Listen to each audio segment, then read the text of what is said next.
अस्सलाम वालेकुम नाज़रीन, ये मिली वॉइस का डेली बुलेटिन आलमी शब रोज़ है। अब्दुल वहाब आपका खैर मक़दम करता है। नाज़रीन, आज की अहम आलमी इस्लामी ख़बरों को पेश करने से कबल डालते हैं एक नज़र अहम सुर्खियों पर। यूरोप में मुसलमानों की तारीख़ रही है ज़रीन, मुसलमानों को हमलावर के तौर पर पेश करना गलत। मारूफ तारीख़दा तारिक हुसैन के सफ़रनामे में वज़ाहत। इराक़ में नाटो बढ़ाएगी फ़ौज की तादाद, इराक़ी पार्लियामेंट ने कहा नाकाबिल क़बूल। सियाह फाम इनकलाबी शख्सियत मालकॉम एक्स के कत्ल की साजिश में अमरीकी खुफिया इदारा FBI और न्यूयॉर्क पुलिस शामिल, रिश्तेदारों को इल्ज़ाम। उइग़ुर मुसलमानों पर चीनी जुल्म के खिलाफ बरतानिया के यहूदी कमर बस्ता, कहा जुल्म की कोई तरफदारी नहीं। अमरीका और हमनवा तंजीमें सीरिया में लूट रहे हैं तेल, शामी गवर्नर का इल्ज़ाम।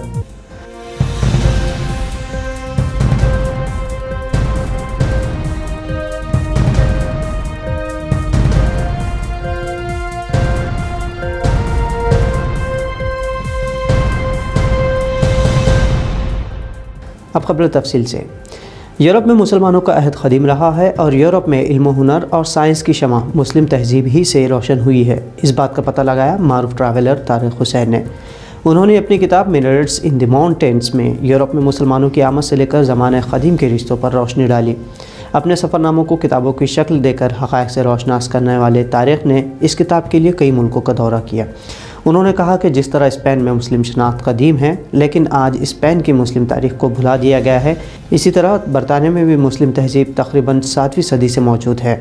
तारीख़ के मुताबिक मुसलमानों की यूरोप में तहजीबी हमलावर के तौर पर शनाख्त पूरी तरह झूठ पर मबनी है, जबकि मुसलमानों ने यूरोप को बहुत कुछ दिया है।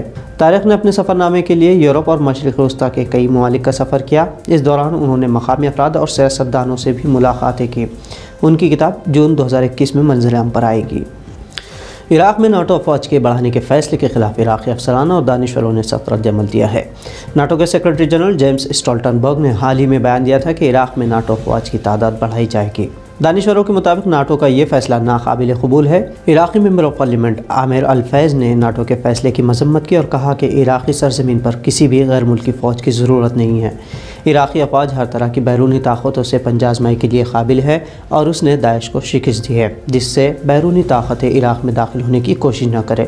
स्टोल्टन ने कहा था कि इराक़ में मौजूदा 500 नाटो अफ़वाज की तादाद 8 गुना बढ़ाकर 4000 कर दी जाएगी, जिसके बाद इराक़ में इस फ़ैसले से नाराज़गी है और इसीलिए इराक़ी पार्लियामेंट ने बैरून ममालिक के फ़ौजों को मुल्क खाली करने का हुक्म दिया था।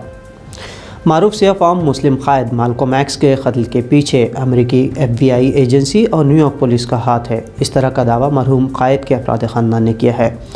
मालकॉम एक्स को 1965 में कत्ल किया गया था। मक़तूल क़ायद के रिश्तेदारों ने इस सिमत में एक अवामी ख़त के ज़रिए आगाह किया कि न्यूयॉर्क पुलिस और FBI ने मालकॉम एक्स यानी अलहाज मलिकुश शहबाज के कत्ल की साजिश रची थी। मक़तूल अफ्रीकी सियाह फाम मुस्लिम थे जिन्होंने अमरीका में सियाह फाम हुकूक़ के लिए ख़ुद को वक़्फ़ कर दिया था और इसी बात से नाला अमरीकी स्टेट एजेंसियों ने उन्हें कत्ल करवा दिया, जबकि वो एक प्रोग्राम में शिरकत की गर्ज से जा रहे थे। मार्टिन लूथर किंग की तरह मालकॉम एक्स यानी शहबाज को एक इनकलाबी शख्स की हैसियत से देखा जाता है। चीन में अगर मुसलमानों पर मज़ालिम के ख़िलाफ़ बरतानिया में यहूदी भी आवाज़ उठा रहे हैं। बरतानिया में हुकूक़ इंसानी के लिए फ़ाल यहूदी ग्रुप रेनेकेसेंट चैरिटी की डायरेक्टर माया हैजनसन रोज़ाना इस मामले पर दिलसोज़ हकीकतें समाज के सामने लाती है। वो चीन में उइग़ुर मुसलमानों की नस्ल कुशी रोकने की वकालत करते हुए कहती है कि आम तौर पर यहूदी उलमा सियासत से मुताल्लिक़ बात नहीं करते, लेकिन जिस तरह से चीन में मज़ालिम का सिलसिला जारी है उससे खामोश भी नहीं बैठा जा सकता। उन्होंने कहा कि जिस तरह यहूदी की नस्ल कुशी की गई, उसी तरह चीन भी मुसलमानों की नस्ल कुशी अंजाम दे रहा है। हैजनसन का इल्ज़ाम है कि चीन में उइग़ुर मुसलमानों को मजहबी तालीमी रिवायत से दूर कर दिया गया है और मुस्लिम अक़लियतों पर मज़ालिम और असमतदरी के हज़ारों केसेस दर्ज किए गए हैं और इस बात पर दुनिया को फ़ौरी ध्यान देने की अशद ज़रूरत है। अमेरिका पर इराक़, ईरान, अफ़गानिस्तान में तेल की चोरी का इल्ज़ाम लगाया जाता है और अब सीरिया में भी अमेरिका और उसके हामी ग्रुप पर तेल की चोरी में मुलविस होने का इल्ज़ाम आयद किया गया है। सीरिया के शहर हसाक़ा के गवर्नर गुस्सान हलीम खलील ने अमेरिका और उसके हमनवा ग्रुप सीरियन डेमोक्रेटिक फ़ोर्स पर इल्ज़ाम आयद किया है कि वो शहर से रोज़ाना कम अज़ कम 1,40,000 बैरल तेल का सरक़ा करते हैं। हसाक़ा से चुरा हुआ ये तेल इराक़ स्मगल किया जाता है। खलील के मुताबिक एक तरफ जहां सीरियन अवाम भुखमरी का शिकार है, तो वहीं अमरीकी हमनवा ग्रुप तेल की लूट मार में मुलविस है और इस बात की तस्दीक खुद अमरीकी सेनेटर लिंडसे ग्राहम और US general secretary Mike Pompeo की गुफ्तगू है, जिसमें अमरीकी तेल की चोरी और लूट मार में मुलविस होने के सबूत मिलते हैं। اسرائیل کے عرب ممالک سے معمول معاہدوں کے خلاف متحد ہونا وقت کی اہم ضرورت ہے اور اسے حماس کی طرح مزاحمت کے ذریعے ہی روکا جا سکتا ہے، اس طرح کا کہنا ہے حماس کے پولیٹیکل بیورو کے صدر اسماعیل ہانیہ کا۔ ایک عوامی خطاب میں ہانیہ نے کہا کہ معمول معاہدوں کے خلاف محاذ آرائی میں متحدہ مزاحمتی کوششیں اور اوسلو معاہدے کی پاسداری سے ہی عرب ممالک کے اسرائیل کے ساتھ معمول پر تعلقات آ سکیں گے۔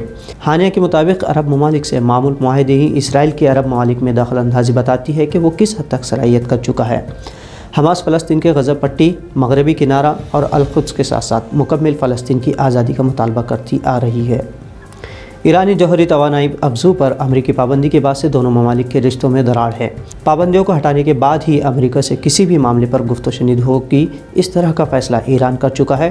دوسری طرف ایران اور امریکہ کے تعلقات پر بات کرتے ہوئے ترکی صدر رجب طیب اردوغان نے کہا کہ امریکی پابندیوں کو ایک سنہری موقع میں تبدیل کرنے کا ایران کے پاس موقع ہے۔ ترکی صدر نے امریکہ کو ایران پر عائد پابندیوں کو ختم کرتے ہوئے بات چیت کے ذریعے معاملہ حل کرنے کی پیشکش کی۔ انہوں نے کہا کہ ایران سے متعلق معاملوں پر سبھی پارٹیوں کو متحد ہونے کی ضرورت ہے۔ تو ناظرین، ملی وائس کے عالمی شب روز بلیٹن میں یہ تھی آج کی اہم خبریں۔ دیگر تجزیے و خبروں کے لیے آپ ملی وائس کو فیس بک، یوٹیوب سمیت سبھی سوشل میڈیا پلیٹ فارمز پر فالو اور سبسکرائب کر سکتے ہیں۔ عبدالوہاب کو اجازت دیجیے، اللہ حافظ۔